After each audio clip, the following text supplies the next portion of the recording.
The Suitcase by Naylor-Ballesteros. Let me move my thumb off of the fox. How are you today, my friend? How are you today? I hope that you're okay, my friend. Oh, deep in my heart, I want to say, I hope that you're okay too.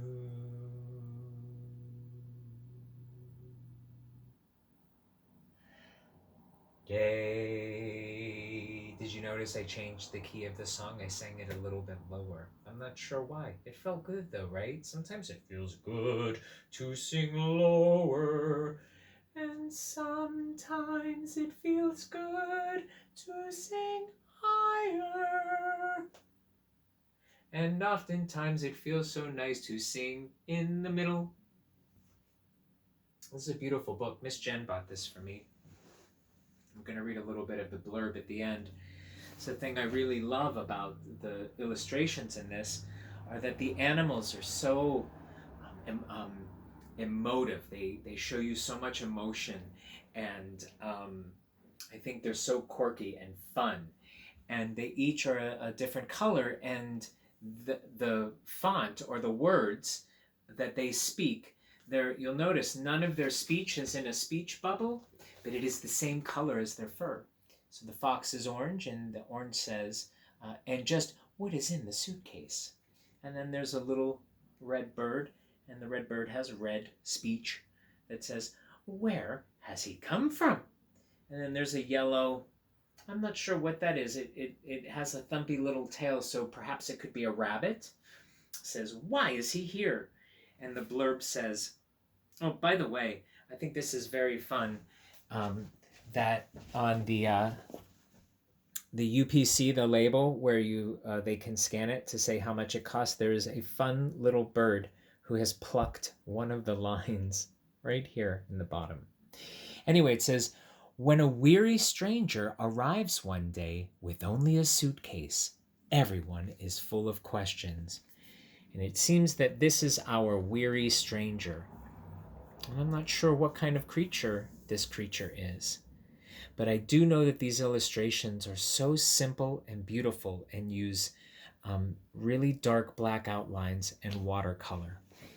And as we've learned about Mr. Greg, I love watercolor. Okay, so let's get to the splash page, which and the rest of the book, shall we? That very same little bird that was messing with the UPC symbol in the middle is letting you know that apparently we can scan a QR code right there in the middle of the book for a free audio reading of this book.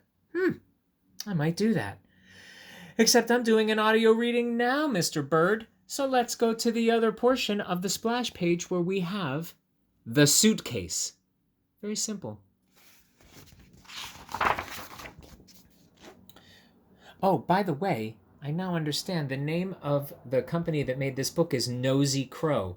So this is the Nosy Crow. And this is the Nosy Crow. And this appears to be a very ominous, scary cloud.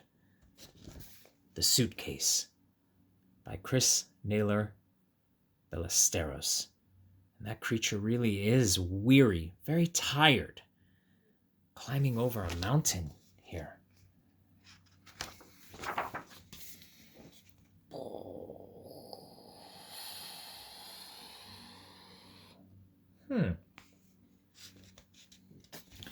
A strange animal arrived one day, looking dusty, tired, sad, and frightened.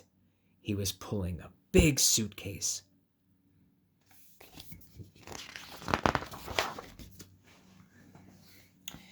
Hey, hi there. What's in your suitcase? My suitcase? Well, there's a teacup. Ooh.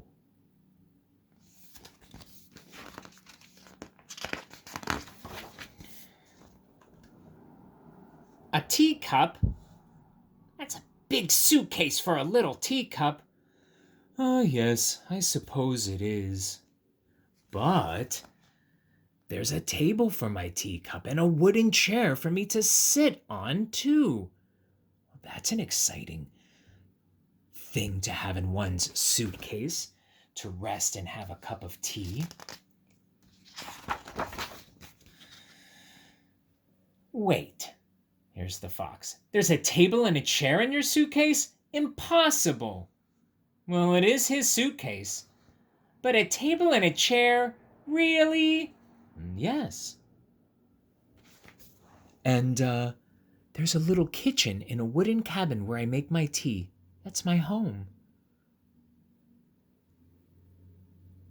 Do you notice that all of these creatures in these pictures are in vibrant colors?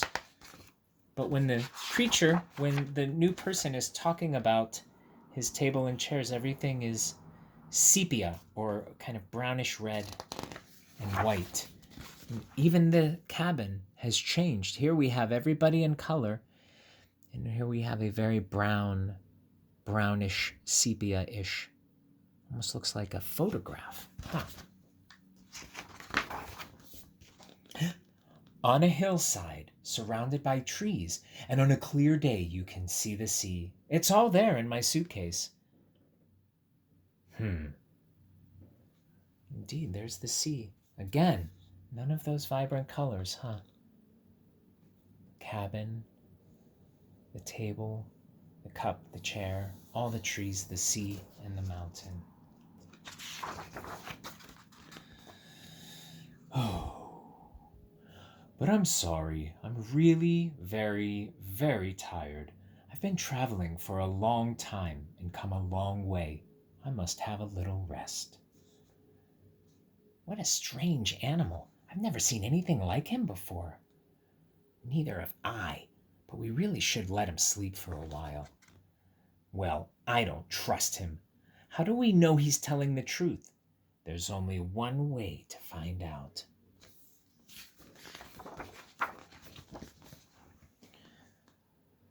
Someone pass me a big rock. We're going to break open the suitcase and see what's inside.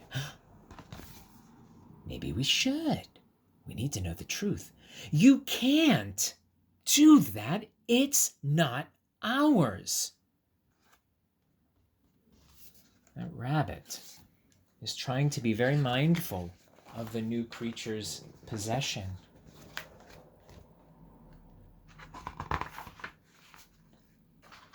Well, in no time at all, that suitcase was open. My goodness. They've broken the suitcase. They've broken the teacup. And indeed, it was a photograph. Mr. Gregg was right in guessing that. Did you also guess that? And here's the shadow of a friend, I think, who's taking the picture. And that creature appears to be so very happy. Oh, I wonder how that creature's going to feel. See? A broken teacup and an old photograph. He lied to us. Well, no. He did say there was a teacup. And yeah, now his suitcase is broken too. What will he think of us?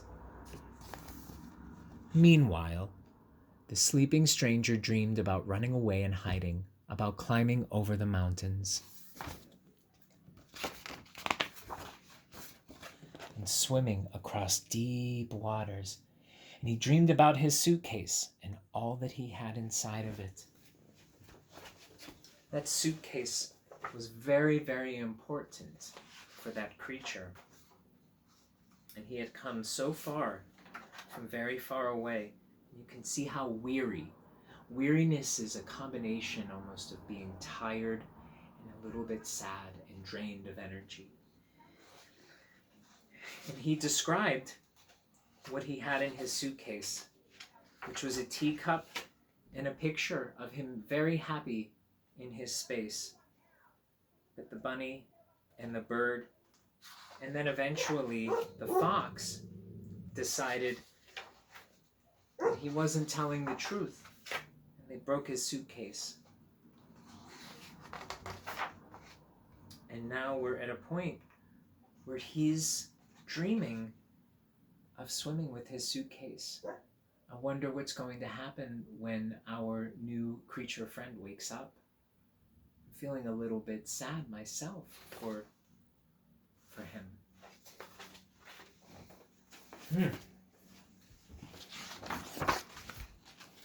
When he finally woke up, he couldn't believe what the other animals had done. It's a little bit of sadness now. And he's in a new place. And the people he thought perhaps would be his friends, well, they've broken his most treasured possession. Oh my goodness. What do we see? This is in fact in complete color. So it's not the picture, is it? In that teacup, we can see that it appears to have been repaired or fixed with all those cracks. Perhaps they used glue. I think this is such a beautiful illustration. I wasn't expecting that, were you? I'm sorry I broke your suitcase. We fixed it as best we could. Oh, look, there it is. And we've been busy while you were sleeping. We hope you like it. Thank you. It's perfect. There's just one tiny problem.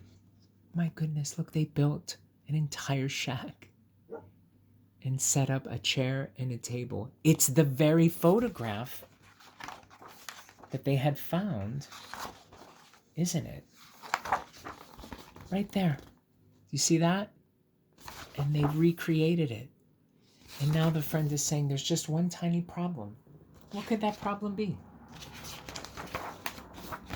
We're going to need more cups. Oh, how wonderful. So now there's a place to live and to have tea with all of his new friends. And this final splash page I love so much. I believe this is 2 pictures that our creature friend has framed inside of his brand new house. One is the photograph that he brought with him in the suitcase. And do you see the next one? Yeah. It's everybody having their picture taken, having tea together. The fox, our creature friend, the bird, perhaps a chicken, and the rabbit, I believe. And look at this final splash page. Apparently there are more Nosy Crow books, Stardust, and Have You Seen My Blanket? Maybe we should get more Nosy Crow books. These are very beautiful. I thought that was so wonderful. That was such a surprise because I thought when he was looking over that it was going to be a very, very sad scene. And it turns out that all of the creatures felt very badly and they wanted to make this stranger feel welcome. And the way that they made the stranger, the new person, feel welcome was to recreate that entire scene. Have you ever met any friends, either at school or in your neighborhood, or perhaps even in your family, who are very new and perhaps even come from somewhere far away, maybe even speak a different language? It's so important to help people who come to live with us and near us from very far away. It's very important for us to find ways to welcome them and to help them to feel loved. And sometimes we make mistakes at the beginning if we don't know. Certainly there was a little bit of a lack of trust. And these people, these creatures, made a mistake. And they felt remorse or sadness, and all on their own, they tried to fix that mistake and help this creature who had, remember, if you go all the way back to even the front page, oh boy, he is dragging that suitcase. And it's not even that heavy, is it? And he's climbing over a mountain. There's a storm cloud. It's been such a long journey. And now he has a community. As new friends in our lives find new community with us, or if we move to a new neighborhood or a new place, a new country, a new state, we can find places to help us feel welcome. You, of course, are always welcome in my home and in my space, and I love you very much. And I look forward to seeing you again soon.